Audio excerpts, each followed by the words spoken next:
கிறிஸ்து பிரியமான் அவர்களே, இப்போ நம்ம புதுவாழ் டீம்லேருந்து அம்பநாடு எஸ்டேட்டுங்க இதில் வந்து வீடு செஞ்சுட்டு வந்திருக்காங்க. அவங்களோட அனுபவங்கள் எப்படி இருக்குங்கிறத கேட்கலாம்.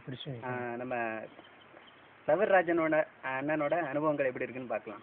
அண்ணா, நீங்கள் சொல்லுங்கள், எத்தனை வீடு சந்திச்சிங்க, உங்களோட அனுபவங்கள் எப்படி, அவங்க உள்ள மக்களோட வாழ்க்கை நிலைகள் எப்படி இருந்தது, அவங்களோட ஜெப நிலைகள் எப்படி இருக்கிறாங்க அப்படிங்கிறத நீங்கள் கொஞ்சம் பகிர்ந்துக்கலாமா? நான் வந்து கிராமங்களில் வீடு சந்திக்கும் போதுக்கும் சந்தித்ததுக்கும் இந்த மலைவாழ் பகுதியில் வீடு சந்திக்கிறதுக்கும் கொஞ்சம் வித்தியாசமாக இருந்துச்சு. ஏன்னா கிராமங்கள்லனா நிறைய வீடுகள் இருப்பாங்க, அடிக்கடி கோயிலுக்கு இருப்பாங்க, அவங்ககிட்ட போய் ஜெபம் பண்ணால் நல்லா இருக்கும்னு நான் நினச்சேன். ஆனால் இந்த பகுதியில் வரும்போது தான் தெரிஞ்சிச்சு, ஒரு சில இடங்களில் குறிப்பிட்ட வீடுகள் இருந்தாலும் ஆண்டவரை தேடுதலில் தாகமாக இருந்தாங்க. செவிக்கும் போது அவங்க கருத்துக்களை சொல்லி செவிக்கிறதுக்கு சொல்லும்போது நம்ம மனசில் ஆழமாக பதிஞ்சு அந்த அவங்களுக்காக செவிக்கிறதுக்கு ஒரு ஆர்வம் கிடைச்சிது.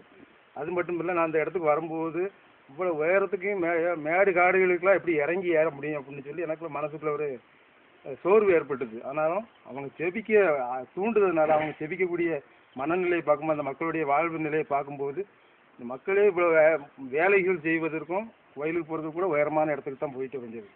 2-3 மாடி உயரத்துலேருந்து வந்து ஒரு வயசான ஆள் கூட அந்த கோயிலுக்கு வர முடியாது. அப்படிப்பட்ட நிலையிலையும் அவங்க செபிக்க ஆர்வத்தோடு இருக்காங்கன்னு சொல்லி எனக்கு வந்து அவங்களுக்கு செபிக்கும் போது, அவங்க வீட்டில் செபிக்கும் போது எனக்கு அந்த சோர்வு தெரியல. மேலும் எவ்வளோ தூரம் ஏறி வந்தாலும் அந்த சோர்வான தெரியல. ஆண்டவருக்கு நன்றி செலுத்துக்கிறேன். நேயர்களே, பார்த்தீங்களா, எவ்வளோ கஷ்டத்தின் சூழ்நிலையிலும் அண்ணன் சவர்ராஜ் அண்ணன் வந்து வாரத்தில் 6 நாள் அவரோட சொந்த வேலையில் பெயிண்டிங் ஒரு கஷ்டமான வேலையிலிருந்து தன்னோட 7வது நாளில் ஆண்டவருக்குன்னு ஒதுக்கி ஆண்டவருக்கு சாட்சியாக வீடு சந்திச்சுட்டு வராரு. நீங்கள் உங்களோட வாழ்க்கையிலையும் ஆண்டவருக்கு சாட்சியாக வாழுங்க. அநேக மக்களுக்காக நீங்கள் ஜெபம் பண்ணுங்க. உங்களோட சொந்த வாழ்க்கையில மற்றவங்களுக்காக ஜெபம் பண்ணும்போது ஆண்டவர் உங்களுக்கு நிறைவான ஆசீர்வாதத்தை தருவார். Praise the Lord.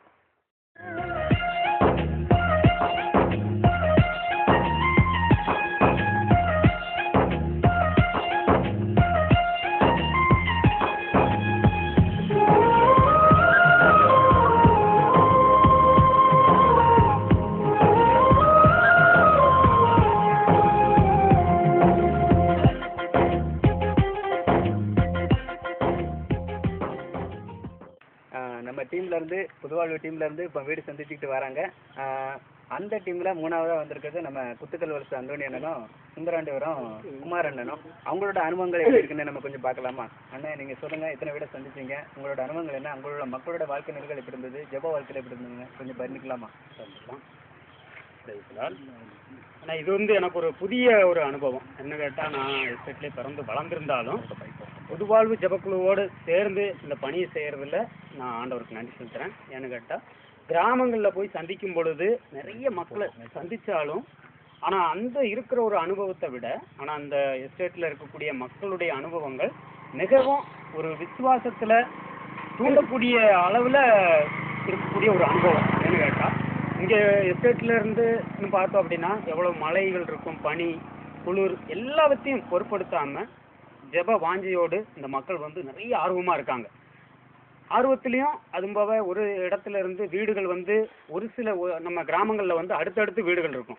ஆனால் எஸ்டேட்டுன்னு எடுத்துக்கிட்டோம் அப்படின்னா ஒரு மேட்டிலிருந்து ஒரு மேட்டுக்கு இடைவெளி அதிகமாக இருக்கும். அப்போ அந்த இடைவெளி அதிகமாக இருந்தாலுமே எந்த ஒரு பொறுப்பு இல்லாத அளவுக்கு அந்த சிரமத்தை படுத்தாமலும் மக்கள் வந்து ஒன்று கூடி ஒரு இடத்துல ஜெபிக்கிறாங்க. அதே மாதிரி இங்கிருந்து இவ்வளவு சிரமத்தின் மத்தியிலும் மக்கள் வந்து புதுவாழ்வுக்கு வந்து ஏன் வராங்க அப்படின்னா முழுவர ஜெபத்துக்கு அதிகமாக வராங்க.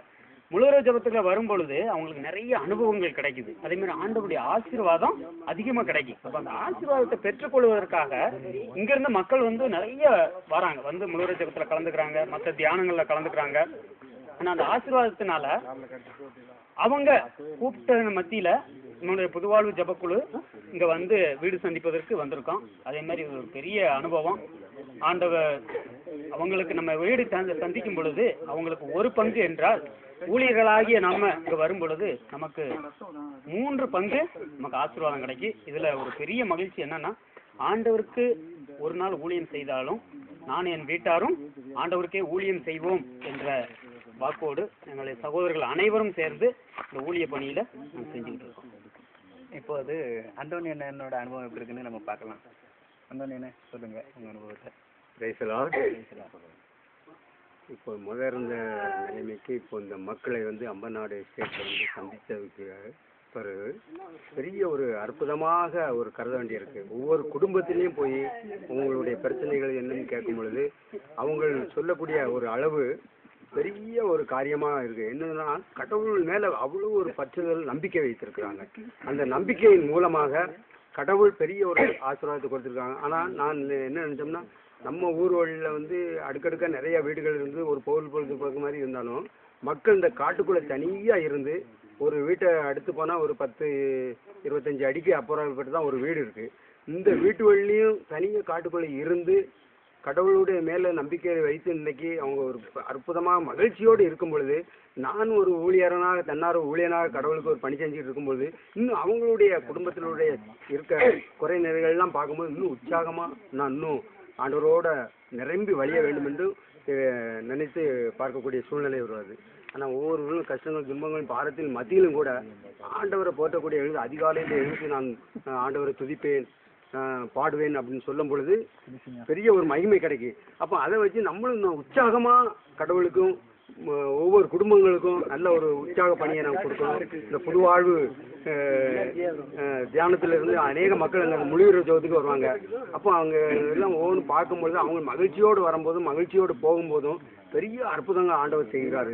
இன்னும் அந்த அற்புதத்தின் மேல நம்ம இன்னும் மூழ்கி மிதக்கணும். நல்ல ஒரு அதிசயமா ஆண்டவருக்கு பணி செய்யணுங்கிற இது உணர்த்து இன்னும் அதிகமா எனக்கு வாஞ்சிய கொடுக்கிறது.